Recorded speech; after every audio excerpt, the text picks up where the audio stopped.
वक्रतुण्ड महाकाय सूर्यकोटि समप्रभ निर्विघ्नं कुरु मे देव सर्वकार्येषु सर्वदा। राधे राधे मित्रों, मैं पंडित विनय भार्गव।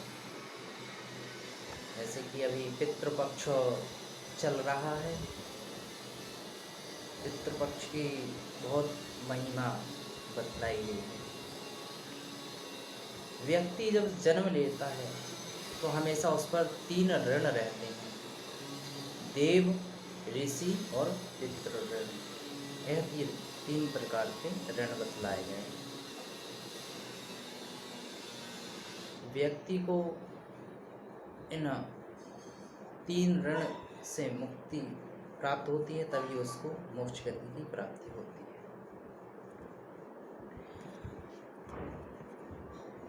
पितृपक्ष में हम जो तर्पण आदि श्राद्ध क्रिया करते हैं वह मध्यकालीन बेला में करना चाहिए। सुबह 10:30 से 1:30 बजे का जो समय होता है, मध्यकाल में तर्पण आदि क्रिया करें। वैसे तो नित्य तर्पण का विधान बतलाया गया है। कहते हैं, देवताभ्या पितृभ्यश्च महायोगिभ्य एव च नमः सुधायै स्वाहायै नित्यमेव नमो नमः। नित्य प्रतिदिन हमको तर्पण आदि क्रिया करना चाहिए। जैसे कि मैंने बताया कि व्यक्ति 3 प्रकार के व्यक्ति पर ऋण रहते हैं, देव ऋण, ऋषि ऋण, पितृ ऋण। महाभारत काल की कथा आती है कि जब कर्ण मृत्यु उपरांत उन्हें मोक्ष प्राप्त नहीं हुआ, मोक्ष देने से चित्रगुप्त ने मना कर दिया। वो कर्ण जी बोले, क्यों? तो चित्रगुप्त कहते हैं, आप पर एक ऋण अभी बाकी है। 2 ऋण से ऋण हो गए आप, देव ऋण, ऋषि ऋण, परंतु आप पर अभी पितृ ऋण बकाया है, बाकी है, इसलिए आपको मोक्ष नहीं मिलेगा। आप भूलोक में जाइए, पृथ्वी लोक में जाइए, पितृ ऋण से मुक्ति प्राप्त करिएगा। तो 16 दिन के लिए कर्ण महाराज भूलोक पर आए, मृत्यु लोक, पृथ्वी लोक में आए। इसी प्रकार से हमारे यहाँ 16 श्राद्धों का निर्माण हुआ। 16 श्राद्धों में दान का विशेष महत्व है।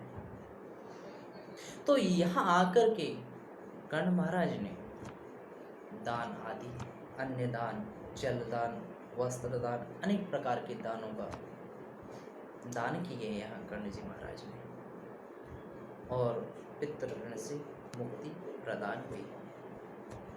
पितृपक्ष में हम जो ब्राह्मण भोजन, कन्या भोज, अतिथि भोज का आयोजन जो करते हैं, तो भोजन का जो निर्माण किया जाता है, इसमें लहसुन प्याज का प्रयोग नहीं करना चाहिए, और मिट्टी के नीचे जो सब्जी होती है उसका प्रयोग भी नहीं करना चाहिए। जैसे आलू है, लहसुन प्याज का प्रयोग नहीं करना चाहिए, और अन्य सब्जियां, भिंडी है, गिलकी है, लौकी है, कद्दू है, अनेक प्रकार की और भी मौसम के अनुसार जो सब्जी हैं उनका प्रयोग करना चाहिए।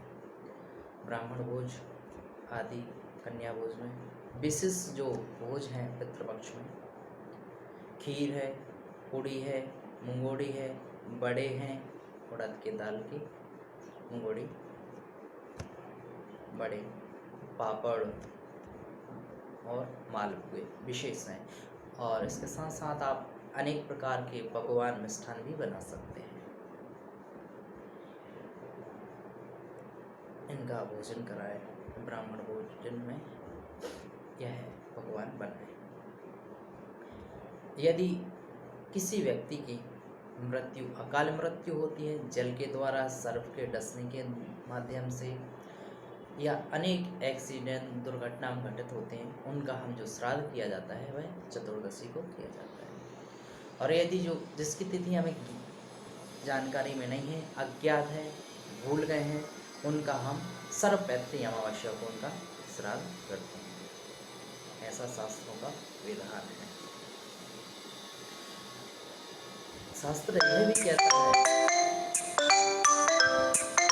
शास्त्र में कहा गया है, जिसकी जल के द्वारा, सर्प के डसने के द्वारा या अकाल मृत्यु होती, उसको मोक्ष गति नहीं मिलती।